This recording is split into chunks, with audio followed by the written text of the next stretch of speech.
জয় রাধা মাধব জয় কুঞ্জ বিহারী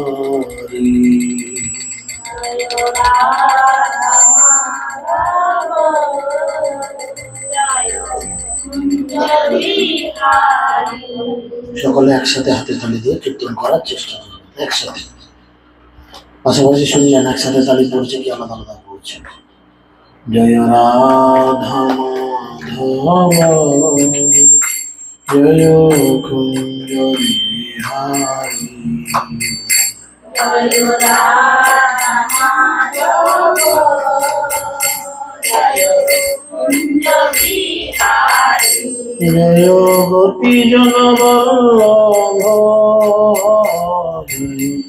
গিরধারী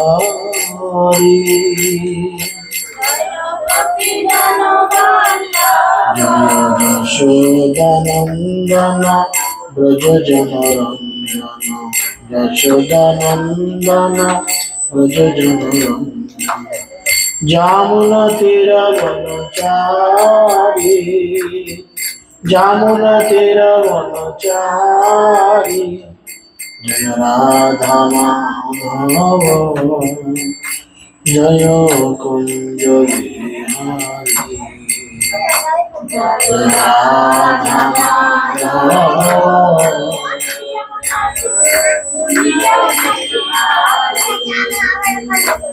হরে কৃষ্ণ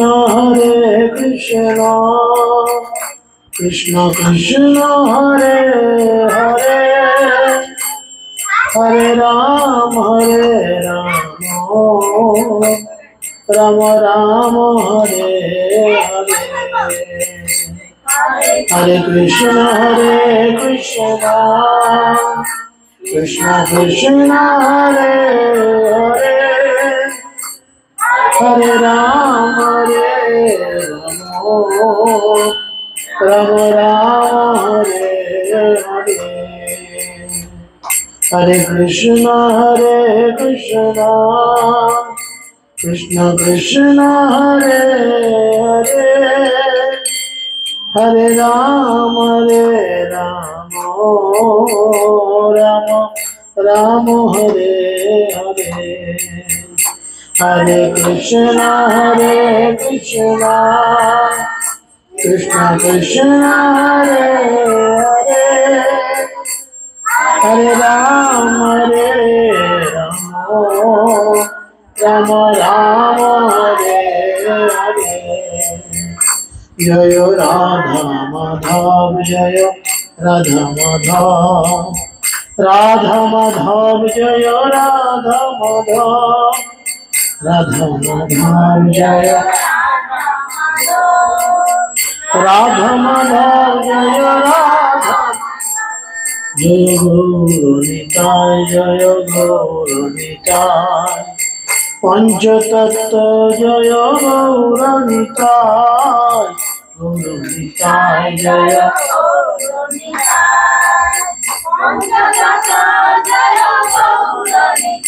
জয় জয় প্রভুপাদ প্রভুপাদ প্রভুপাদ প্রভুপাদ জয় জয় প্রভু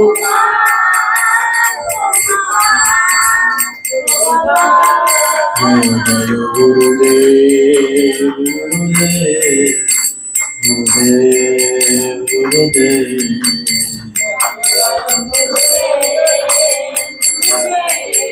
নিতাই গৌর হরি বল হরি বল হরি বল হরি বল নিতাই গৌর হরি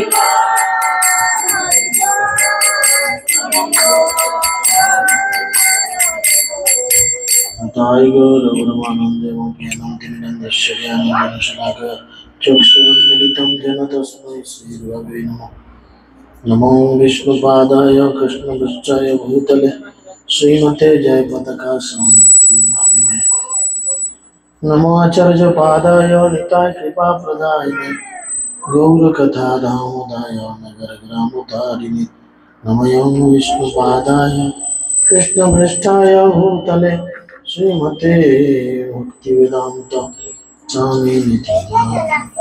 नमस्ते सरस्वती देवी गौरवाणी प्रचारिणे निर्विशेष शून्यवादे पश्चात्पदेशकारिणे।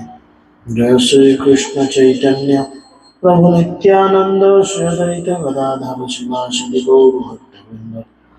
हरे कृष्ण कृष्ण कृष्ण हरे हरे, हरे राम राम राम हरे हरे। ओम नमो भगवते वासुदेवाय नमो वासुदेवाय नमो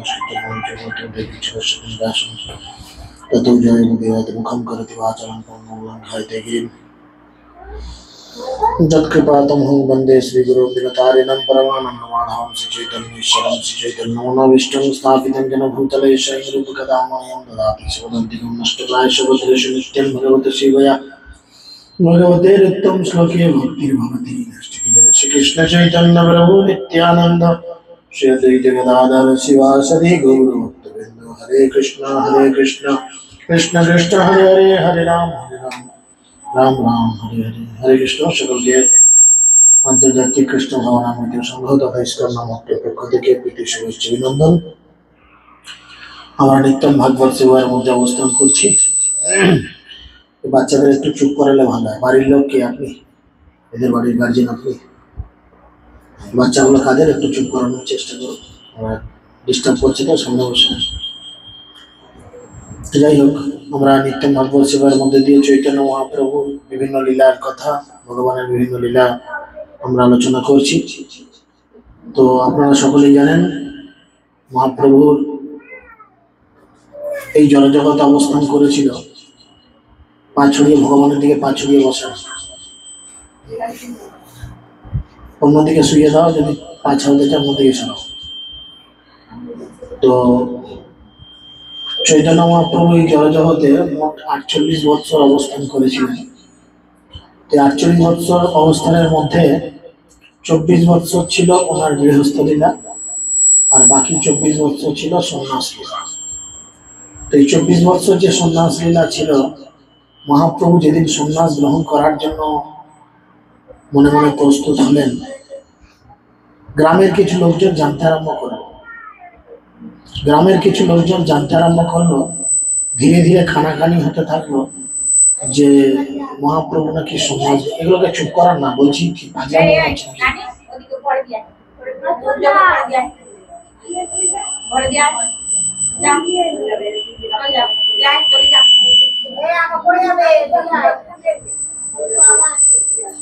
তো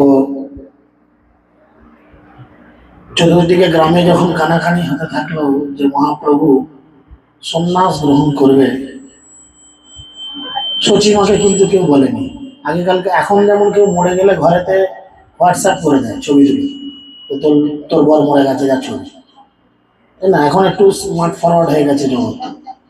তো এরকম ঘটনা যখন ঘটেছে, আগেকালকার দিনে দেখবেন বাড়িতে কারোর যদি কেউ মরা আসতো বা কেউ যদি বাড়িতে মারা যেত, তার বাড়ির লোককে অনেক পরে খবর দেওয়া হতো, তাই না? গ্রামের লোক আগে জানতো, দুনিয়ার লোক জানতো, জেনে তারপরে তার স্ত্রীর কাছে 2-4টে মেয়ে চলে যেত, বা তার স্বামীর কাছে 2-4টে ছেলে চলে যেত, গিয়ে তাকে সান্ত্বনা বাক্য দিত। এখানের ঘটনা ঠিক তদ্রূপ হচ্ছে। মহাপ্রভু এই জড়জগৎ থেকে অবসর নেবেন, সংসার জগৎ থেকে, সংসার সমুদ্র থেকে অবস্থান নেবেন। সেই অবস্থান নেওয়ার জন্য তো এখানে বসে বসো, শুনতে ইচ্ছা করলে বসে পড়ো, নাহলে পালাও। তো মহাপ্রভু এই জড়জগৎ থেকে অবস্থান করবেন, তিনি সন্ন্যাস গ্রহণ করবেন, এ কথা মা জানতে পারছে না, পাড়া প্রতিবেশীরা সবাই জেনে গেছে। মায়ের এখানে একটু একটু করে খবরে পৌঁছেছে। আর যখন এই খবর পৌঁছেছে, মায়ের মনের মধ্যে একটা বড় উদাসীনতা ভাব কাজ করছে। কারণ সচিমায়ের 2 ছেলে ছিল, আপনারা জানেন। বড় ছেলে বিশ্বরূপ, যিনি 12 বছর বয়সে সন্ন্যাস গ্রহণ করে চলে যান। আর ছোট ছেলে, মাথা একটু ঘুরি দাও তো, ওদিকে ঘুরি দাও, ওইদিকে ঘুরি দাও, হ্যাঁ থাক থাক। আর ছোট ছেলে বিশ্বম্ভর, যে একমাত্র সহায় ছিল। ইতিমধ্যে সচিমাতার স্বামী দেহত্যাগ করেছেন। কি নাম? শচীমাতার স্বামীর নাম কি ছিল? নিমাইয়ের বাবার নাম কি? জগন্নাথ মিশ্র। খুব ভালো। এগুলো শুধু আসে মুখ দেখতে। আপনাকে আমি নতুন দেখছি, তাই না? আপনি উত্তর ঠিক দিলেন, কিন্তু যেগুলো রেগুলার থাকে সেগুলো শুধু হাঁ করে মুখ দেখতে আসে। তো ভালো, কারণ আমারটা আসছি মানে আমাকে এখানে শেখার জায়গা, এখানে পালা কীর্তন শুনতে আসছি না, আমরা এখানে কিছু একটা নতুন শিখবো। ধন্যবাদ আপনাকে। তো জগন্নাথ মিশ্র দেহত্যাগ করেছেন, শচীমা প্রথম বিয়ে দিয়েছেন নিমাইয়ের। নিমাইয়ের বিয়ে হয়েছে, সে চলে গেছিল বাংলাদেশে টিউশনি করতে। সেখান থেকে খবর পেয়েছে তার প্রথম পত্নী দেহত্যাগ করেছে। হ্যাঁ, বিরহজনিত সর্প তাকে দংশন করেছে, সে সর্প বিয়োগে দেহত্যাগ করেছেন। দ্বিতীয় বিয়ে দিয়েছেন বিষ্ণুপ্রিয়া, অতীব সুন্দর দেখতে। এখন মহাপ্রভুর 24 বছর বয়স। 24 বছর মানে ইয়ং ছেলে একদম। এই 24 বছরের একটা ছেলে যদি বলে সুন্দরী স্ত্রীকে ছেড়ে দিয়ে, অসহায় অসহায় মাকে ছেড়ে দিয়ে সংসার পরিত্যাগ করে সন্ন্যাস নেব, কোন মায়ের ভালো লাগবে? শচীমায়ের অবস্থা যেরকম, তাই শচীমা তখন বলছেন, আরে নিমাই, আরে নিমাই, আমার না ছাড়িও মোরে, তোমা বহি কেহ নাহি সকল সংসারে। এই অনুমানে জানা জানি কথা, সন্ন্যাস করিবে পুত্র শুনে শচীমাতা। আকাশ ভাঙিয়া পড়ে মস্তকের উপর, অচেতন হইল শচী মূর্ছিত অন্তর। যতবার তিনি এই কথা চিন্তা করছেন ততবার তিনি অজ্ঞান হয়ে পড়ে যাচ্ছেন। আবার জ্ঞান ফিরছে, আবার যখন ভাবছে আমার ছেলে সন্ন্যাস নেবে, অজ্ঞান হয়ে পড়ে যাচ্ছে। ঠিক যেমন একটা বাড়িতে হঠাৎ করে যদি একটা ইয়ং কেউ ছেলে মারা যায়, তার যদি সদ্য বিবাহিত স্ত্রী থাকে, ছোট একটা বাচ্চা থাকে, গোটা সংসারটা তার উপর নির্ভরশীল থাকে, সেই ফ্যামিলির লোকজনের কি হয়? ঘন ঘন দাঁতে দাঁত পড়ে যায় না? অজ্ঞান হয়ে যায় না? আনন্দে লাপায়। শচীমায়ের আজকে এরকম কন্ডিশন। উন্মিত পাগলি শচী বেড়ায় চৌদিকে, যারে দেখে তারে পুছে সব নবদ্বীপে। নবদ্বীপে চতুর্দিকে যারে দেখছে আর তাকে জিজ্ঞেস করছে, নিশ্চয় জানিল পুত্র করিবে সন্ন্যাস, বিশ্বম্ভরের কাছে গিয়া ছড়ায় নিঃশ্বাস। এখনো কিন্তু বাড়ি ছেড়ে নিমাই চলে যায়নি, লোকের কাছে খবর পাচ্ছে নিমাই হয়তো চলে যাবে। যার সঙ্গে দেখা হচ্ছে তাকে জিজ্ঞেস করছে, হ্যাঁ আমার ছেলেটা সন্ন্যাস করবে, তোমার কাছে এরকম কোনো খবর আছে? তোমরা জানো? আমাকে তো আমার ছেলে কিছু বলে, তোমাদের কিছু বলেছি? জিজ্ঞেস করছে বারবার। তুমি মাত্র পুত্র মোর দেহ এক আঁখি, তোর না দেখিলে অন্ধকারময় দেখি। শচীমা ছেলের কাছে গেছে, গিয়ে বলছে তুমি তো আমার একমাত্র পুত্র, এক পুত্র গৃহত্যাগ করেছে সন্ন্যাস হয়ে, তুমি এখন একমাত্র আমার আশার আলো, তুমি আমার একমাত্র চোখ, যাকে দিয়ে আমি জগৎকে দেখি। তোমাকে যদি আমি দেখতে না পাই, এই জগৎ আমার কাছে কি হবে? অন্ধকার হয়ে যাবে। লোক মুখে শুনি বাবু করিবে সন্ন্যাস, মোর মুন্ডে ভঙ্গি যেন পড়িল আকাশ। নিমায়ের হাত দুটো ধরে বলছে, হ্যাঁ রে নিমাই, আমি লোকের কাছে শুনছি তুই নাকি সন্ন্যাস গ্রহণ করবি। দেখ আমার মাথায় কিন্তু আকাশ ভেঙে পড়ছে। তুই যদি গৃহত্যাগ করিস, আমি তোর স্ত্রী কাকে নিয়ে থাকবো? কার কাছে আমরা অভাব অভিযোগ জানাবো? একাকিনী অনাথিনী আর কহ নাহি, সকল পশাড়ি এক তোর মুখ চাহি। নয়নে তারা মোর কুলের প্রদীপ, তোমা পুত্র ভাগ্যবতী বলে নবদ্বীপ। তিনি বলছেন আমি একাকী, আমার আর কেউ নাই। তোর স্ত্রী পর্যন্ত একাকী, সে একটা অনাথ হয়ে যাবে। দেখুন, মেয়েরা বাপের বাড়ি থেকে যখন বিয়ে করে শ্বশুর বাড়ি আসে, সে তো সবাইকে ছেড়ে আসে। কার উপর ভরসা করে? শ্বশুর শাশুড়ির উপর। আপনারা যখন প্রথম এসেছিলেন কার উপর ভরসা করে এসেছিলেন? স্বামীর উপর। তাহলে এখানে নিমায়ের উপর ভরসা করে বিষ্ণুপ্রিয়া দেবী এসেছেন। আর তুমি যদি দেশ ছেড়ে ঘর ছেড়ে সন্ন্যাস হয়ে যাও, তোমার বউ তো অনাথ হয়ে যাবে, কার দিকে তাকিয়ে থাকবে? আবার পরক্ষণেই শচীমা বলছে, জানিস নিমাই, নবদ্বীপে সবাই আমাকে কি বলছে জানিস? কি বলছে মা? আমাকে সবাই বলছে আমি বড় ভাগ্যবতী। কেন না? তোর মতো ছেলের জন্ম দিয়েছি। অবশ্যই এটা কিন্তু খুব সৌভাগ্যের কথা। কোনো এক পরিবার থেকে যদি কেউ সন্ন্যাস হয়, সে একলা 50 কুলকে উদ্ধার করে। কয় কুল? 50 কুল। যদি সন্ন্যাস হয়, প্রকৃত সন্ন্যাস, যদি কেউ ভক্ত হয়, সন্ন্যাস যদি নাও হয়, যদি কেউ ব্রহ্মচারী হয়, সে 30 কুল উদ্ধার করে, মাতৃকুল, পিতৃকুল, শ্বশুরকুল, 3 কুল উদ্ধার করবে।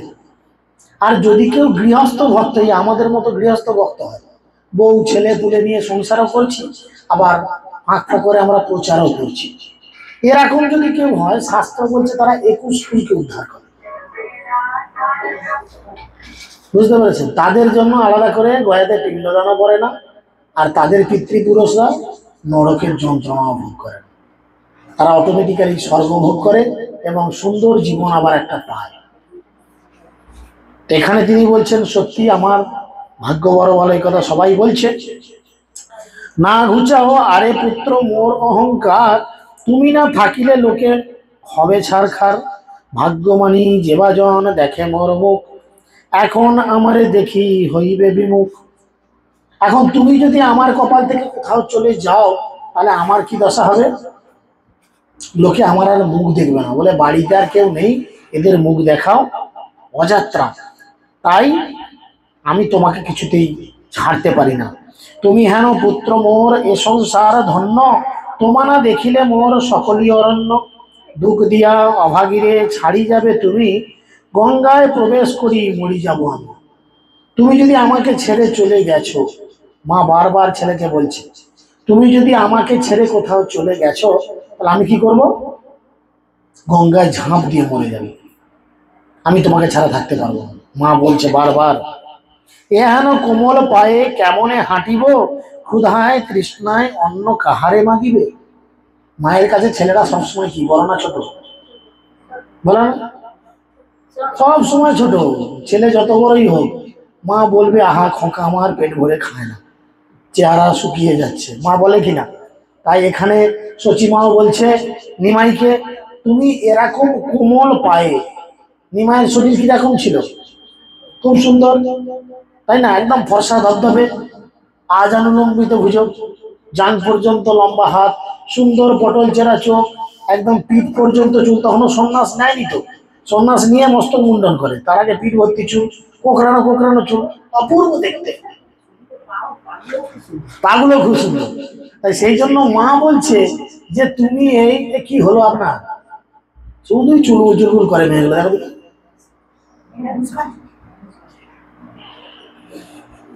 বলছে তুমি এই নরম পা গুলোকে নিয়ে কোথায় জঙ্গলে জঙ্গলে ঘুরে বেড়াবে, তোমার পায়ে কাঁটার আঘাত লাগবে না? কাকে তুমি খিদা পেলে খাবার চেয়ে খাবে? তুমি তো বড় লাজুক। মা সবসময় বলে, দেখবেন ছেলের বিয়ে দিলে বারবার বলবে, শাশুড়ির কাছে লজ্জা করিনি বাবা, খিদে পেলে চেয়ে খাবে, বলে না? সেই জন্য বলছে ননির পুতুল তনু রৌদ্রেতে মিলায়, কেমনে সহিবে ইহা দুঃখিনীর মায়। তোমার শরীর হচ্ছে ননির পুতুলের মতো, মহাপ্রভুর অঙ্গ ছিল খুব নরম, খুব ফর্সা ধবধবে, বুঝতে পেরেছেন? তাই বলছে ননির পুতুলের মতো তোমার শরীর, রৌদ্রেতে তুমি যদি হাঁটো কি হবে? কালো হয়ে যাবে, শরীরে কষ্ট হবে। কি করে তোমার এই কষ্ট আমি দুঃখিনী মা হয়ে সহ্য করি? হাপুতির পুত্র মোর সোনার নিমাই, আমারে ছাড়িয়া তুমি যাবে কেন? বিষ খাইয়া মরি যাব তোর অবিদ্য মানে, তোমার সন্ন্যাস যেন না শুনি আমি খান। তুমি আমাকে ছেড়ে কোথাও যাবে না, তোমার সন্ন্যাস গ্রহণ যদি আমি কানে শুনেছি, আমি কি করব? বিষ খেয়ে মরে যাব। আগে বললো গঙ্গায় ঝাঁপ দেবো, এবার বলছে বিষ খেয়ে মরে যাবো। মানে মা সর্বতভাবে চেষ্টা করছে ছেলে যাতে ঘর থেকে না যায়। একটা ছেলে চলে গেছে,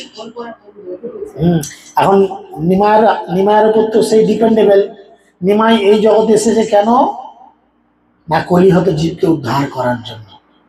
সংসারে দুটো মানুষকে উদ্ধার করলে আমি সব থেকে বড় পুরস্কার পাবো, না এই জড় জগতে যদি দুজনের জায়গায় 200 লোককে বা 2 লাখ লোককে উদ্ধার করি, আমার কোনটাই বেশি ক্রেডিট হবে?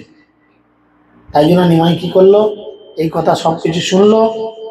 তোমার সন্ন্যাস যেন না শুনি কানে, আমারে মারিয়া বাপু যাইবে বিদেশে, আগুনি জ্বালিয়া তাতে করিব প্রবেশে। যদি তুমি আমাদের এইভাবে ছেড়ে যাও, আগে বললো গঙ্গায় ঝাঁপ দেবো, এবার বলেছে বিষ খাবো, এবার কি বলছে আগুন জেলে তাতে ঝাঁপ মেরে দেবো। মা বলছে আগুন জেলে তাতে ঝাঁপ মারবো? সর্বজীবে দয়া তোর মোর অকরুণ, না জানি কি লাগি তোর বিধাতা দরুন। তুই সমস্ত জীবের প্রতি দয়া করার জন্য তোর এই করুণ অবতার গ্রহণ করেছিস, কিন্তু বাবা আমি তোর চরণে কি দোষ করেছি? আমার কি দোষ চরণে যে তুই আমাকে এত কষ্ট দিয়ে যাচ্ছিস? বারবার মা প্রশ্ন করছে। রূপে গুণে শিলে পুত্র ত্রিজগত ধন্য, কামিনী মোহন বেশ কেশের লাবণ্য, স্তব্ধ বিগলিত কেশে মালতী বান্ধিয়া, জুড়ায় পরাণ মোর সে দেখিয়া। বয়স্য বেষ্টিত তুমি চলি যাও পথে, দেখিয়া জুড়াই হিয়া পুঁথিবাহ বাম হাতে। তুমি যখন রাস্তা দিয়ে যাও, গলায় সুন্দর করে বনমালা ঝোলে, আর তোমার বাম হাতে যখন পুঁথি, নিমাই তৎকালীন কি ছিল পণ্ডিত, তুলে ছেড়ে তুলে পড়াতো, যেমন এখন মাস্টাররা টিউশনই পড়ায়, নিমাই তখন ধর্মশাস্ত্র পড়াতো। আমি সেই নিমাইকে দেখতে চাই। মা বলছে আমি সেই নিমাইকে দেখতে চাই যে নিমাই সুন্দর করে গলায় বনমালা পরে, সুন্দর কেশদাম নিয়ে, গায়ে সাদা উপবিধ মানে গায়ে সাদা পইতে রেখে, ব্রাহ্মণের ছেলে ছিল, গায়ে সাদা পইতে রেখে বাঁ হাতে বই নিয়ে টলে যায়। আমি এই নিমাইকে দেখতে চাই, আমি অন্য কিছু দেখতে চাই না। কেমনে ছাড়িবা বপু নিজ সঙ্গীগণ, না করিবে তা সভা সহিত সংকীর্তন। এবার মা লোভ দেখাচ্ছে, কেমন করে তুমি তোমার সঙ্গীদের ছেড়ে যাবে? তোমার এত বন্ধু, তাদের সঙ্গে তুমি সংকীর্তন করবে না? তোমার ইচ্ছা করছে না তাদের সঙ্গে থাকতে? সে হেন সুন্দর বেশে না নাচিবে আর, যাহা দেখি মোর পায় সকল সংসার। তুমি জানো নিমাই, তুমি যখন সবার সঙ্গে একসঙ্গে সংকীর্তন করে নৃত্য করো, তোমার সেই নিত্যরত রূপ আমরা গোটা নবদ্বীপবাসীরা দুই চোখ ভরে দেখি, তাই না? কীর্তন আছে ভক্তিবিনোদ ঠাকুরের, নাচেরে নাচেরে নিতাই গৌর দ্বিজ মনিয়া, নিতাই আর গৌর দুজনে একসঙ্গে নৃত্য করছে দুই হাত তুলে। কেমন এবার জীবে তোর নিজ প্রিয় জন, সবারে মারিয়া তোর সন্ন্যাস কারণ। আগেতে মারিব মরিব আমি তবে বিষ্ণু প্রিয়া, মরিবে ভকত সব বুক বিদরিয়া। তুই কি মনে করিস চলে গেলে আমরা খুব আনন্দে থাকবো? আগে আমি মরে যাব, তারপরে তোর বিষ্ণু প্রিয়াও মরে যাবে, তার সাথে সাথে তোর সমস্ত ভক্তরা যারা তোকে খুব ভালোবাসে তারাও সব একে একে চলে যাবে। মুরারি মুকুন্দ দত্ত আর শ্রীনিবাস, অদ্বৈত আচার্য আদি আর হরিদাস, গদাধর নরহরি শ্রী রঘুনন্দন, বাসুদেব ঘোষ বক্রেশ্বর আদি শ্রীরাম। মরিব সকল লোক না দেখি তোমা, এসব দেখিয়া বাপু চিত্তে দেহ ক্ষমা। এই যে এতগুলো লোকের নাম বলে, এরা হচ্ছে মহাপ্রভুর সব পারিষদ বর্গ, মহাপ্রভুর খুব কাছের লোক, সবসময় মহাপ্রভুর সঙ্গে থাকতো। তোমাকে না দেখতে পেলে আমরা এতগুলো লোক তো মরে যাবো ছটপট করে। পিতৃহীন পুত্র তুমি দিলে দুই বিবাহ, অপত্য সন্তোষী কিছু না দেখিল ইহা। তরুণ বয়সে নহে সন্ন্যাসের ধর্ম, গৃহস্থ আশ্রমে থাকি সাধ সবকর্ম। মা বলছে এত তরুণ বয়সে, এত ছোট বয়সে সন্ন্যাস গ্রহণ করা উচিত নয়, তুমি বরঞ্চ গৃহে থাকো, থেকে তুমি ধর্মকর্ম করো। কাম ক্রোধ লোভ মোহ যৌবনে প্রবল, সন্ন্যাস কেমনে তার হইবে সফল। তোমার ইয়ং বয়স, কাম ক্রোধ যৌবন তোমার এখন ফুল, তুমি কি করে সন্ন্যাস রাখবে? তুমি সন্ন্যাস রাখবে আর অন্য কোথাও গিয়ে হয়তো কোনো রমণীর প্রেমে পড়ে তোমার সন্ন্যাস ধর্ম নষ্ট হয়ে যাবে। মা ভয় দেখাচ্ছে, চিন্তা করেন কাকে ভয় দেখাচ্ছে? ভগবানকে। মনের নিবৃত্তি কলিকালে নাহি হয়, মনের চাঞ্চল্যে সন্ন্যাসের ধর্ম হয় ক্ষয়। বলে মন এমন বেয়ারা জিনিস, এ সন্ন্যাসকে পর্যন্ত নষ্ট করে দেয়। দেখুন বহু নিদর্শন রয়েছে। দুর্বাসা কত বড় একজন তপস্বী ছিল, সে তপস্যা করছে, স্বর্গের অপ্সরারা তার সামনে এসে এমন ভাবে নৃত্য করছে যে তার তপস্যা ভঙ্গ হয়ে গেল। ব্রহ্মা কত বড় একজন সিনিয়র দেবতা, ব্রহ্মার নাম শুনেছেন? ব্রহ্মা কি করলেন? সরস্বতীকে তৈরি করলেন, তৈরি করে সরস্বতীর প্রেমে পড়ে গেলেন। উদাহরণ দিচ্ছে, সচিমা উদাহরণ দিচ্ছে। তাহলে তুমি কোন ক্ষেতের মূল বাবা? তুমিও তো পড়ে যেতে পারো এরকম কোনো ঝামেলায়। তুমি কি করে সন্ন্যাস ধর্ম রাখবে? গৃহজন মন পাপে নাহি হয় বন্ধ, সন্ন্যাসী ধর্ম যায় মনোজ অশুদ্ধ। এতেক বচন শুনি শচী দেবী বইল, শুনিয়া প্রবোদাঞ্জলি মায়ের কহিল, নরহরি পাদপদ্ম শিরের ভূষণ, গৌরাঙ্গ চরিত এ কহে দাস লোচন। শুনো মাতা ধ্রুব কথা এক মন চিতে, অতি উচ্চ পদ ধ্রুব পাইল যেন মতে। তখন সচিমাকে, এতক্ষণ সব শুনলো নিমাই, এবার নিমাই তার মাকে বলছে, শোনো মা শোনো, ধ্রুব মহারাজের কাহিনী শোনো। আপনারা নাম শুনেছেন ধ্রুব? ধ্রুব মহারাজের নাম শুনেছেন? আকাশে একটা তারা জল জল করে, দেখবেন তাকে বলে ধ্রুব তারা। কেন সেটা জল জল করে? বলে ধ্রুব তারা হচ্ছে আমাদের এই যে ভূপৃষ্ঠ, এটাকে বলে ভূলোক। এর উপরে 6টা লোক আছে, জনলোক, তপলোক, হ্যাঁ, মহলোক, সত্যলোক, স্বর্গলোক, পিতৃলোক, এইভাবে 6টা লোক আছে। সর্বোচ্চ লোক হচ্ছে ব্রহ্মলোক বা সত্যলোক, তার উপরে হচ্ছে ধ্রুবলোক। কারণ ধ্রুব মহারাজের অনেক কাহিনী দিন দিনের আগে একটা ক্লাস করেছিলাম, আপনারা পারলে ইউটিউব চ্যানেলে দেখতে পারেন। তো তিনি মাকে বলছেন, মা ধ্রুবর কথা চিন্তা করো। ধ্রুব মহারাজ তার দাদুর থেকে বড় পদ চেয়েছিল, তপস্যা করেছিল। নারদমণি বলেছিল, যাও তুমি রাজার ছেলে, কোথায় খেলবে, আদর করবে, লাফাবে। তা না করে সব ছেড়ে ছুড়ে দিয়েছে, বনে তপস্যা করতে এসেছে। তো শোনেনি, তপস্যা করেছে। নারদমণি তখন সন্তুষ্ট হয়ে তাকে বরদান করেছে, তাকে শিখিয়েছে যে তুমি ওম নমো ভগবতে এই মন্ত্র উচ্চারণ করো, অবশ্যই তুমি ভগবানকে পাবে। গুরুদেবের সেই নির্দেশ হৃদয়ে ধারণ করেছে। ব্যাস, যখনই তপস্যা আরম্ভ করলো, এই জগতের নিয়ম এটাই, যখনই কেউ ভগবানকে পাওয়ার জন্য তপস্যা আরম্ভ করে, সব থেকে বেশি হিংসা হয় কাদের জানেন? পাড়ার লোক, পাশের লোক, অন্য কারণ নয়। সব থেকে বেশি হিংসা হয় দেবতাদের।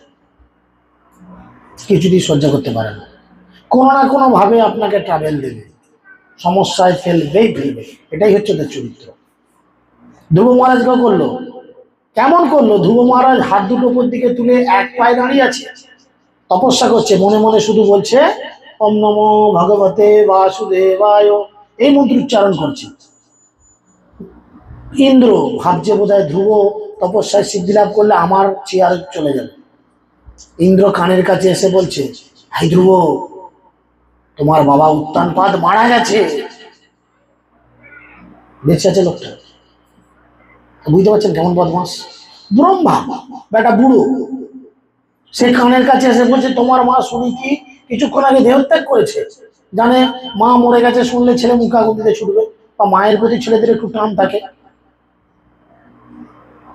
বরুণ এসে বলছে কি, এই ধ্রুব, জঙ্গলেতে দাবানল লেগে গেছে, যাও যাও তাড়াতাড়ি যাও, সব পুরো ছাড়কার হয়ে যাবে। কিচ্ছুই নেই। তিনি গুরুদেবের বাক্যে অটল ছিলেন। শেষে নারদমণি খবর দিলেন বিষ্ণুকে, হে ভগবান, আপনার জন্য এত কঠিন তপস্যা করছে মৃত্যুলোকে ধ্রুব মহারাজ, আপনি প্রসন্ন হচ্ছেন না? তখন বিষ্ণু তার হৃদয়ে নিজেকে প্রকাশিত করলেন, তাকে বরাদি দিলেন, ইত্যাদি আরো অনেক ঘটনা রয়েছে। ঠিক সেই কথা সচিমাকে কে শোনাচ্ছে? নিমাই বলছে, মা তুমি ধ্রুবের কথা জানো না? এখানে বলছে, উচ্চ পদ ধ্রুব পাইল যেন মতে, ব্রহ্মার মানস পুত্র স্বয়ংভূ অনু, মহাতেজ পরাক্রম যেন ব্রহ্মতনু, তার দুই পুত্র প্রিয়ব্রত উত্তান পাদ, দুয়ে মহারাজা হইল ব্রহ্মার প্রসাদ। অর্থাৎ ধ্রুব মহারাজের বাবা আর জ্যাঠা, এদের কথা বলা হবে। উত্তান পাদ মহারাজা দুই বিবাহ করি, সুরুচি সুনীতি নামে দুইটা সুন্দরী, উত্তমাদি 7 পুত্র সুরুচির হইল, সুনীতির গর্ভে মাত্র ধ্রুবের জন্ম হইল, স্বামীতে সৌভাগ্য হইল, উত্তমের মাতা ধ্রুবের জননী হইল স্বামীর দুর্ভাগা। অর্থাৎ ধ্রুব মহারাজের বাবা উত্তানপাদের 2 স্বামী, 2 স্ত্রী ছিল। বড় স্ত্রীর একমাত্র ছেলে ধ্রুব, আর ছোট স্ত্রীর 7টা ছেলে। আগেকালকার দিনে বেশি ছেলে পুলে হলে তাকে সৌভাগ্যবান বা সৌভাগ্যবতী বলে মানা হতো। যার জন্য আগেকালকার লোকেদের মনে ছিল 8টা 10টা 12টা 14টা। হ্যাঁ, এখন তো নিয়ম হয়ে গেছে দুটোর বেশি, সরকারও আইন করে দেবে জাপানের মতো, একটার বেশি বাচ্চা আর কারো হওয়া চলে না। তো যাই হোক, তো সেই মুহূর্তে যেহেতু তার একটি বাচ্চা ছিল কেবলমাত্র দুবো, তাই তাকে বলতো তুমি বড় অভাগী, তুমি রাজার কাছে যেও না। আর ছোট ছেলে বাবার কোলে উঠবে বলে জেদ করেছে, মা কান ধরে টেনে নামিয়ে দিয়েছে, যা, ঝামেলা করছে বাবার কাছে। যেদিনে বাবার থেকে দাদুর থেকে বড় কিছু করে দেখাতে পারবি, বাচ্চাটা পাখায় হাত দিতে পারে, যেদিনে এরম কিছু করে দেখাতে পারবি সেদিনে কিছু করে দেখাবে। সেই যে ছোট ছেলে 5 বছরের ছেলে, মনে জেদ চেপে গেল, বাবার থেকে দাদুর থেকে করে দেখাতে হবে, ব্যাস ধ্রুব মহারাজের গোটা জীবন পাল্টে গেল। সেই কথা এখানে বলছে, আকড়ি চাউলের অন্ন আলন্য ব্যঞ্জন, ধ্রুবের মায়ের দেয় করিতে ভোজন। 5 বৎসর যখন ধ্রুবের বয়স, দুঃখী হইয়া ধ্রুবের মাতা পায় নানা ক্লেশ। একদিন সুরুচি সহিত মহারাজ, নানা রসে আছে উচ্চ সিংহাসন মাঝ। উত্তমাদি 7 ভাই মা বাপের সঙ্গে, রত্নময় সিংহাসনে আছেন নানা রঙ্গে। 5 বৎসরে ধ্রুব শিশুগণ সঙ্গে, ধুলায় ধুলায় খেলায় খেলায় নানা রঙ্গে। বাপের কোলে দেখিল ভাই 7 জন, তা দেখিয়া উঠে ধ্রুব রত্ন সিংহাসনে। সিংহাসনে উঠিয়া বাপের কোলে যাইতে, ধ্রুবের সতাই ঠেলি ফেলিলেন ভূমিতে। ভূমিতে পড়িয়া ধ্রুব কাঁদিতে লাগিল, স্ত্রীর বয়স হইয়া রাজা কিছু না বলিল। ছোট বউ ঠেলে ফেলে দিয়েছে, মাটিতে পড়ে গিয়ে ধ্রুব কাঁদছে, আর স্বামী এমনভাবে স্ত্রীর হাতের বয়স হয়ে গেছে, সে কিছু বলল না, চুপচাপ দেখলো। ভূমিতা পড়িয়া ধ্রুব কাঁদে অভিমানে, মা দুর্ভাগা বাপের ইহানাহি জানে। ধ্রুবের সত্যই বলে কান্দ অকারণে, দাসীর পুত্র হইয়া উঠো রত্ন সিংহাসনে। তখন দ্বিতীয় মা বলছে, তুমি দাসীর পুত্র, তোমার মা এ বাড়িতে চাকরানির মতো রয়েছে, তুমি কোন সাহসে মহারাজের সিংহাসনে উঠো? তোমার সাহস তো মন্দ নয়। জন্মে জন্মে তোমার মা কৃষ্ণ নাহি ভজে, রত্নময় সিংহাসনে উঠো কোন লাজে। তোমার মা তো কৃষ্ণ ভজনা করেনি, তাহলে তুমি কোন লজ্জায় সিংহাসনে উঠছ? অভাগীর পুত্র তোর মা অবৈষ্ণবী, রত্ন সিংহাসনে কোথা বসিবারে পাবি। এত কহিলে যদি ধ্রুবের সতাই, কাঁদিতে কাঁদিতে ধ্রুব গেল মায়ের ঠাঁই। তার মাকে পর্যন্ত অপমান করলো, তোর মা ভগবানের ভজনা করে না, অবৈষ্ণবী, কৃষ্ণের ভজনা করে না, সে আবার কি মহারাজের সিংহাসনের কাছে আসবে? তুই তারই ছেলে, যা এখান থেকে যা, বেরো ধ্রুব। ছেলের ভেতরে বিশাল একটা আঘাত লাগলো। দেখুন, তারা ধ্রুব চরিত পড়েছেন, ভাগবতমের 4র্থ স্কন্ধে বর্ণনা রয়েছে। ধ্রুব মহারাজ দেহত্যাগ করছেন, সুন্দর রথ এসেছে গোলক বৃন্দাবন থেকে, জয় বিজয় এসেছে ধ্রুব মহারাজকে নিয়ে যাওয়ার জন্য। শাঁখ বাজাচ্ছে, উলুধ্বনি দিচ্ছে, মৃদঙ্গ করতাল বাজিয়ে হরিনাম করে ধ্রুব মহারাজকে রথে চাপাচ্ছে। ধ্রুব মহারাজ রথে চাপার আগে জিজ্ঞেস করছে, আমার মা, আমার মায়ের কি গতি হবে? কেন? ওই যে বলেছিল তোমার মা অবৈষ্ণবী, কৃষ্ণের ভজনা করে না। তাই ধ্রুব মহারাজ তার মাকে উদ্ধার করল। মাকে ভজনা করতে হলো না, ধ্রুব মহারাজের কৃপায় অটোমেটিক তার মা উদ্ধার হয়ে গেল। আপনারাও যদি চান যে আপনাদের পরিবারের লোকজনকে আপনারা উদ্ধার করতে চান, আপনারা যদি ভক্ত হন, কিছু করতে হবে না, অটোমেটিক্যালি সব উদ্ধার হয়। আর ভক্ত হওয়ার জন্য কি করতে হবে? কি করতে হবে? শুধু জীবটাকে একটু কন্ট্রোল করতে হবে, এই জীবটাকে, বাঁচো বেগম, আর কিছু কন্ট্রোল করতে হবে না। শুধু জীবটাকে যদি কন্ট্রোল করা যায়, ভক্তি জীবনে আমরা 80% এগিয়ে যেতে পারবো। কারণ আমাদের সমস্ত ঝামেলার মূল হচ্ছে এই জীব। কখন যে কি বলে বসি, কখন যে কি খেয়ে বসি, এ বড় দুর্দায় ব্যাপার। জীব আর দ্বিতীয় ঝামেলার বিষয়বস্তু হচ্ছে মন, তাই না? ডাক্তারের কাছে গেলি প্রেশারটা কম, হাফ বয়েল ডিম সেদ্ধ না খেলে কি প্রেশার ওঠে? ব্যাস, মাথায় ঢুকে গেল, কিছু কারণে মাথায় ঢুকিয়ে দিল, ডাক্তারও ঢুকিয়ে দিল, আমিও ঢুকে নিলাম। কারণ ভক্তিতে যদি আমরা স্টেবল না হই, আমাদের অবস্থা ঠিক এরকমই হবে। বুঝতে পেরেছেন? এই জন্য ধ্রুব মহারাজের মতো দৃঢ় সংকল্প হতে হবে। নারদমণি তাকে তাড়িয়ে দিতে চাইলে, যাও এখান থেকে যাও, তুমি রাজার ছেলে কেন এসেছো? আনন্দ করবে, ফুর্তি করবে, তা না করে তপস্যা করতেছে, মাথা পাগল। ভক্তি জীবনে এরকম আমাদেরও আছে। এরকম ছোট ছোট বাচ্চাদের যখন গলায় তুলসী মালা পরিয়ে মাথা নাড়া করে তিলক করে ঘোরানো হয়, তখন দেখবেন বাড়ির মা কাকিমা জেঠিমারাই বলে উঠবে, তোরা করছিস করবাবু ছেলেটা কেন মাথা খাচ্ছিস এমন করে, কে জানে। বলেন, একটা ছেলেকে ডাক্তার, ইঞ্জিনিয়ার, প্রফেসর, ব্যারিস্টার করার জন্য রীতিমতো পড়াশোনা করতে হয় না এমনি হয়ে যায়? পড়াশোনা করতে হয় তো। তাহলে সেই পড়াশোনা কোন বয়স থেকে চালু করি? ছোটবেলা থেকে তো। কেন বুড়ো বয়সে ভর্তি করি না কেন? ছোটবেলায় যে বাচ্চারা তো অনেক চঞ্চল, আয় এখানে যেও না, এখানে হাত দিও না, এই করো না, রাস্তায় গাড়ি ঘোড়া থেকে পার হবে, কত ঝামেলা। একটু বুড়ো বয়সে ভর্তি করলে সে তো বুঝবে, গাড়ি আসছে পেরোবো না, বাইরের লোক ডাকলে যাবো না। একটু বড় হলে সে তো বুঝবে। কিন্তু আমরা ছোটবেলায় কেন ভর্তি করি? কেন বলেন? সব বাবা মাই তো চায় ছেলে মেয়েরা আমাদের বড় কিছু হোক, প্রতিষ্ঠিত হোক, মানুষের মতো মানুষ হোক, চায় তো বাবা মারা। তাহলে বুড়ো বয়সে ভর্তি না করে ছেলেবেলায় কেন করে? না, তারা জানে, শাস্ত্র বলে খুব শৈশব থেকে যদি আমরা কিছুর অভ্যাস করাই তাহলে সেটা একদিন ফল পায়। প্রহ্লাদ মহারাজ, যিনি অন্যতম আচার্য ছিলেন, দ্বাদশ মহাজনের অন্যতম একজন ছিলেন, তিনিও ঘোষণা করেছিলেন কৌমারং আচরেত প্রজ্ঞ, একদম শৈশব থেকে আমাদের কৃষ্ণ ভক্তির অনুশীলন করতে হয়। যেমন একটা বাঁশের বাতাকে বাঁকাতে গেলে কোন অবস্থায় বাঁকাতে হয়? কাঁচাতে না পাকাতে? শুকনো বাঁশ বা পাকা বাঁশ বাঁকাতে গেলে কি হবে? হঠাৎ করে ভেঙে যাবে না? তাকে আকার দেওয়া যাবে না, বাঁকাতে পারবেন না। কিন্তু একটা কাঁচা বাঁশ যেমন খুশি আপনি বাঁকাতে পারবেন না? ঠিক সেরকম এই কাঁচা বাঁশ মানে কচি বয়স, ছোট বয়স। একটা ছোট বয়স থেকে বাচ্চাকে যদি শিক্ষা দীক্ষা দেওয়া হয় কৃষ্ণ ভক্তির, তাহলে সে অবশ্যই ভক্ত হবে।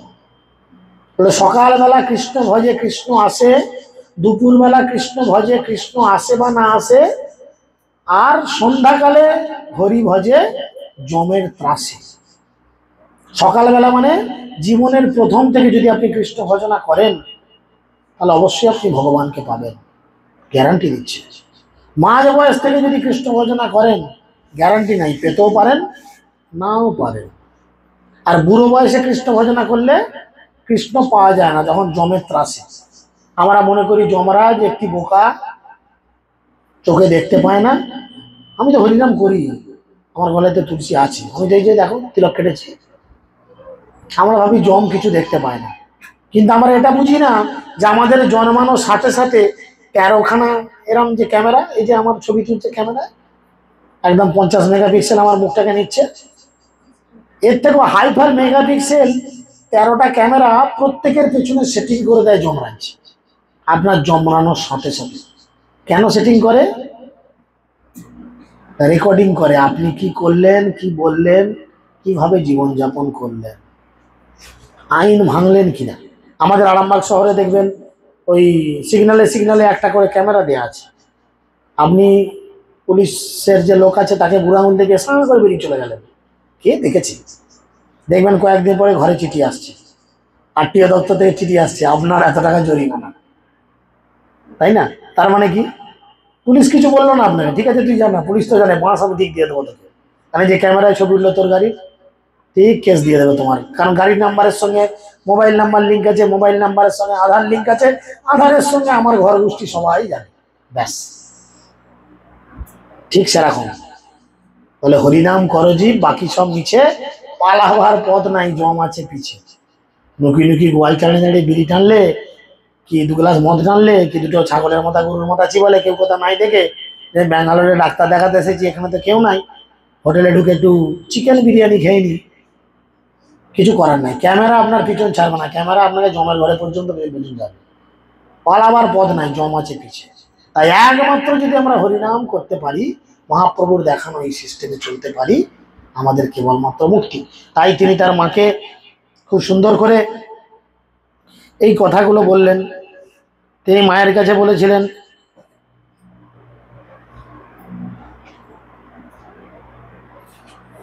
তখন মায়ের কাছে ধ্রুব মহারাজের কথা বলতে বলতে নিমাই তখন কি করলেন, মাকে বললেন, মা তুমি কি জানো এই নবদ্বীপের মানুষ তোমাকে যে কথা বলে সেটা প্রকৃতই সত্য। নবদ্বীপের মানুষ কি বলতো? সচিমাকে কি বলতো? কি বলতো? তুমি বাজে ছেলের জন্ম দিয়েছো, ফালতু মানুষের জন্ম দিয়েছো, কি বলতো, তুমি রত্নগর্ভা, তুমি খুব ভাগ্যবতী, এরকম সন্তানের জন্ম দিয়েছো। বলে সচিমায়ের হাত দুটো ধরে সচিমাকে বসালেন, বসিয়ে সচিমাকে বললেন, মা তুমি আমার বৈভব দর্শন করো। মহাপ্রভু সন্ন্যাস গ্রহণের আগে তার মাকে কি করলেন, তার দিব্য রূপ দর্শন করালেন। সচিমা কি দেখছেন, তার ছেলে নিমাই আর নিমাই নাই, সেই নিমাইয়ের গায়ের রং হয়ে গেছে এখন কি কালো।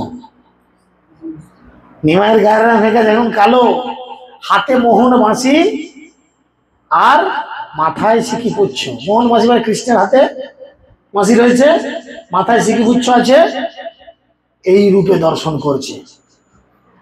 বিভূত শ্যাম সুন্দর মুরালীধর চোখের সামনে দাঁড়িয়ে আছে। বাঁ দিকে আছে গদাধর, ডান দিকে আছে নিতাই। দেখে নিতাই অনন্তনাগ হয়ে মাথায় ফোনা ধরে আছে, আর গদাধর, সে আর গদাধর নেই, সে এখন হয়ে গেছে রাধে, সে এখন হয়ে গেছে রাধারানী, তার প্রকাশ। সচিমা তো এই দেখি গদাম করে উল্টে পড়ে গেছে, যা আবার গেছে মূর্ছিত, আবার গেছে অজ্ঞান হয়ে। নিমাই তখন তার এই রূপ পরিগ্রহ করে মায়ের মুখে জলের ছিটা দিয়ে মাকে তুলেছেন। মা সঙ্গে সঙ্গে উঠেছেন, উঠে আর কোনো কিছু চিন্তা করেননি। মায়ের মনে আছে, মা কিন্তু এখনো ডিলিট হয়ে যায়নি মেমোরি। মা যশোদার যেমন ডিলিট হয়ে গেছিল, বা দেবকীর যেমন কৃষ্ণকে দর্শন করার পর সব ডিলিট হয়ে গেছিল। তুমি ঘুমো বলি পাখার নিচে সব বললে নাকি, তাহলে দেখ ভালো। প্রভুপাদকে একবার বলেছিল আমেরিকার একজন লোক, বললো ভারতবর্ষে কিন্তু ভগবান আছে শিওর, কোন দেশে ভগবান থাক না থাক আমাদের ভারতবর্ষে কিন্তু ভগবান আছে শিওর। বলে কেন আপনি একথা বলছেন কেন? না আমি বিদেশে কত ডাক্তার দেখিয়েছি, কিছুতেই ঘুম ধরে না, কত কড়া ডোজের ঘুমের ওষুধ দিয়েছে, ঘুম ধরে না। আর আপনার এই হরিনামে বসলেই কোনো ঘুমের ওষুধ কাজ হয় না, ঘুমের ওষুধ খেতে হয় না, তাহলে ভগবান আছে কিনা, ঘুম ধরাচ্ছে কিনা? তাহলে আর কি করবেন? তো সেই জন্য তখন কি করেছে, মা সচির মুখে জল সিঞ্চন করেছে, আর জল সিঞ্চন করে সচিমাকে সেখান থেকে তুলেছে। তুলে সচিমাকে তুলে যখনই বসিয়েছে, সচিমার মনে পড়েছে আমার নিমাই কে, সেটা মা দেখেছে। তাহলে মা যদি দেখে ফেলে যে আমার ছেলে আমার মেয়ে, সে তো স্বয়ং ভগবান, তখন কি করবে? আপনারা হলে কি করতেন? ছেলেকে শাসন করতেন আর কি করতেন? সঙ্গে সঙ্গে ছেলের পায়ে প্রণাম করছে মা, প্রণাম করে বারবার তিনি বলছেন, নমো ব্রহ্মণ্য দেবায় গো ব্রাহ্মণ্য হিতায় চ জগদ্ধৃতায় কৃষ্ণায় গোবিন্দায় নমঃ। হে প্রভু, আপনি হচ্ছেন জগতের কারণ, এই সমগ্র জগৎকে উদ্ধার করার জন্য আপনি অবতরণ করেছেন। আপনি যান, মায়ের পারমিশন না হলে নিমাই বেরোতে পারছে না, আর মাকে না দেখালে মা পারমিশনও দিচ্ছে না। যখন দেখালো মা তখন পারমিশন দিল যে তুমি যাও। জগৎবাসীকে উদ্ধার করার জন্য আজকে আমি আমার কোল শূন্য করে দিলাম। তাই নিমাই যেই ঘাটে পেরিয়েছিল, নবদ্বীপের মধ্যে একটি দ্বীপ রয়েছে, সেই দ্বীপে গদরুম দ্বীপ, গদরুম দ্বীপের পাশে একটি দ্বীপ আছে, সেই দ্বীপের একটি ঘাট দিয়ে নিমাই পেরিয়ে গিয়ে সন্ন্যাস গ্রহণ করেছিল কাটোয়ায়। সেই ঘাটের নামকরণ হয়েছিল নিদয়ার ঘাট। নিদয়া, নিদয়া মানে যার মধ্যে কোনো দয়া মায়া নেই। মহাপ্রভু হচ্ছেন দয়ার অবতার, তিনি হচ্ছেন মহাবদন্য অবতার। অকাতরে তিনি সকলকে কৃষ্ণ প্রেম প্রদান করে গেছেন, কারুর কোনো অপরাধ নেননি। জগাই মাধের মতো মাতালকেও তিনি কৃষ্ণ প্রেম দিয়েছেন। কিন্তু সেই ঘাটের নামকরণ হল নিদয়া। কেন না, সচিমাকে কাঁদিয়ে দিয়ে নিমাই এই ঘাট দিয়ে বেরিয়ে গেছে। আর নিমাই চলে যাওয়ার পর সচিমার অবস্থা কি হলো, মৃত্যুবরণ করতে পারলো না। মা যতই বলুক মরে যাব, পথ চেয়ে রইল। নিমাই কথা দিয়েছে আমার কাছে আবার দেখা করতে আসবে। তাই মা পাগলের মতো কি করলো, রান্না খাওয়া বন্ধ হয়ে গেল। 14 দিন বাড়িতে রান্না হয়নি। আমার যত নিকটাত্মীয় মরে যাক, প্রথম 2 দিন 3 দিন রান্না হয়তো বাড়িতে হয় না, 4 দিন 5 দিন পরে ঠিক রান্না হয়। এক মুঠো হলো কিন্তু ভাত ডাল তরকারি সে খায়, যার নিকটাত্মীয় চলে যায়। কিন্তু সচিমা বিষ্ণুপ্রিয়া দেবী 14 দিন কিছু খেলেন না। সচিমা শুধু কি করলেন, গোটা নবদ্বীপ জুড়ে পাগলের মতো যাকে দেখছেন তার কাছে গিয়ে প্রশ্ন করছেন, তোমরা আমার নিমাইকে দেখেছো? আর যদি কাউকে দেখতে না পারছে, কি বলছে, চিৎকার করে বলছে, নিমাই নিমাই নিমাই করে চিৎকার করছে। সারাদিন সারা রাত গঙ্গার পারে পাগলিনীর মতো ঘুরে বেড়াচ্ছে। আলু থালু কেস, মানে চুল আঁচড়ায়নি, চুল এলোমেলো, আর ওই কি বলে পেছনে আঁচলটা রাস্তায় লুটাচ্ছে। একবার এর বাড়ি, একবার তার বাড়ি, একবার এই পাড়া, একবার সেই পাড়া, একবার এই গঙ্গার পার, একবার সেই গঙ্গার পার, পাগলের মতো আচরণ করছে। আমার নিমাই কোথায়, নিমাই কই? যখন মহাপ্রভু সন্ন্যাস গ্রহণের পরে শান্তিপুরে অদ্বৈত আচার্যের গৃহে ফিরে এসেছিলেন, নিত্যানন্দ প্রভুকে পাঠিয়েছিলেন, যাও নিতাই আমার মাকে নিয়ে এসো। নিতাই গিয়ে অবাক, বলছে এটা আমার সচিমা। নিতাই সচিমাকে আই বলতো, মহাপ্রভু আই বলতো, বলতো এটা আমার সেই আই। মুখের দিকে তাকিয়ে দেখছে, আরে মা তোমার একই অবস্থা হয়েছে। সে এমন পাগলের মতো হয়ে গেছে যে নিত্যানন্দকে দেখে চিনতে পারেনি। তাকেও জিজ্ঞেস করছে, হ্যাঁ গো আমার নিমাইকে দেখেছো? আমার নিমাই না এটা খেতে ভালোবাসতো, ও খালি পায়ে চলতে পারে না। যে কথাগুলো শুনলেন, ও খালি পায়ে চলতে পারে না, কারোর কাছে চেয়ে কিছু খায় না, বড় খিদা লেগেছে, ওকে তুমি কতদিন খাওয়াইনি। নিত্যানন্দ প্রভু এসে মায়ের হাত ধরে ধরলো, মা আমি তোমার নিতাই, আমার বড় খিদা লেগেছে, মা আমাকে খেতে দেবে না? তখন কাঁদতে কাঁদতে খাবার করে দিলেন। আর সেই খাবার খেয়ে নিত্যানন্দ প্রভু বললেন, মা তোমার নিমাই এখন কোথায় অবস্থান করছে? শান্তিপুরে অদ্বৈত আচার্যের গৃহে অবস্থান করছে। চলো মা চলো, নিমাই খবর দিয়েছে তোমাদের সকলকে নিয়ে যাওয়ার জন্য। সমস্ত নবদ্বীপবাসী একদম সাজো সাজো রব, সবাই ভালো কাপড় চাপড় পরে তিলকাদি করে হাতে জপের মালা নিয়ে রেডি, আমরা নিমাইয়ের কাছে যাব। ঘরের মধ্যে একাকিনী পড়ে রইলেন শুধু বিষ্ণুপ্রিয়া দেবী। তিনি কোথাও বেরোলেন না। কেন? নিমাই তাকে বলে গেছিল, আমি এবং আমার এই চরম খরম এবং আমার এই কাষ্ঠ বিগ্রহ অভিন্ন। যেই বিগ্রহ আজও সেবিত হয় নবদ্বীপ শহরের মধ্যে ধামেশ্বর মহাপ্রভু নামে। কেউ কেউ বলে জামাই ঠাকুর, মানে ওনার শ্বশুর বাড়ি ছিল এখানে নবদ্বীপে, বিষ্ণুপ্রিয়ার বাপের বাড়ি, যে শ্বশুর বাড়ি, সেখানে মহাপ্রভুর সেই খরম আজও সেবা পায়। মহাপ্রভুর সেই কাঠের বিগ্রহ আজও সেবা পায়, যেটা মহাপ্রভু নিজে বিষ্ণুপ্রিয়াকে বলে গেছিলেন, আমি এবং এটা অভিন্ন। তোমার যখন আমার কথা মনে পড়বে, তুমি তখন আমার এই জুতোকে আঁকড়ে ধরবে বা এই আমার বিগ্রহকে সেবা করবে, তাহলেই আমি সেবা পাবো। বিষ্ণুপ্রিয়া দেবী কোথাও গেলেন না, ঘরের মধ্যে চোখের জলে বুক ভাসালেন। আর এদিকে সচিমা আনন্দের সঙ্গে সমস্ত নবদ্বীপবাসীকে নিয়ে তিনি কি করলেন, অদ্বৈত আচার্যের গিয়ে পৌঁছলেন। সেখানে গিয়ে তিনি নিজের হাতে রন্ধন করে নিমাইকে খাওয়ালেন। নিমাই জানতো না মা এসেছে, খেতে বসে যেমনি তরকারি মুখে নিয়েছে, মায়ের হাতে রান্না কি ভোলা যায়? বলেন, যেমনি মুখে নিয়েছে জিজ্ঞেস করছে, এ রান্না তো সাধারণ কারণ নয়, আমার মায়ের রান্না, তাহলে কি আমার মা এসেছে? তখন অদ্বৈত আচার্য তাকে দূর থেকে মাকে দেখালেন। যেহেতু সন্ন্যাস, স্ত্রীদের দর্শন করাও তার অধিকার নেই, তাই দূর থেকে মাকে দেখলেন, মায়ের কাছে পারমিশন চাইলেন, মা আমি তো সন্ন্যাস, আমি যদি গৃহে ফিরে যাই লোকে যাচ্ছে তাই করবে, বাজে কথা বলবে, তাই তুমি বলো আমি কোথায় যাব? তখন সচিমা বলল, তুমি বেশি দূরে যেও না, এখান থেকে অনন্ত দূরে নীলাচল পুরী ক্ষেত্র, শ্রীক্ষেত্র পুরী ধাম রয়েছে, জগন্নাথের ধাম রয়েছে, সেখানে গিয়ে তুমি থাকো। আমরা বছরে মাঝে মধ্যে লোকজন এখান থেকে যায় আসে, পুরী যায় আসে, তোমার দর্শন পাবে, আমিও তোমার খবরাখবর পাবো। তাই সেই মায়ের নির্দেশে মহাপ্রভু নীলাচলে অবস্থান করেছে এবং সেই নীলাচলে তিনি 24 বৎসর কাটিয়েছিলেন। হরে কৃষ্ণ কৃষ্ণ কৃষ্ণ হরে হরে, হরে রাম হরে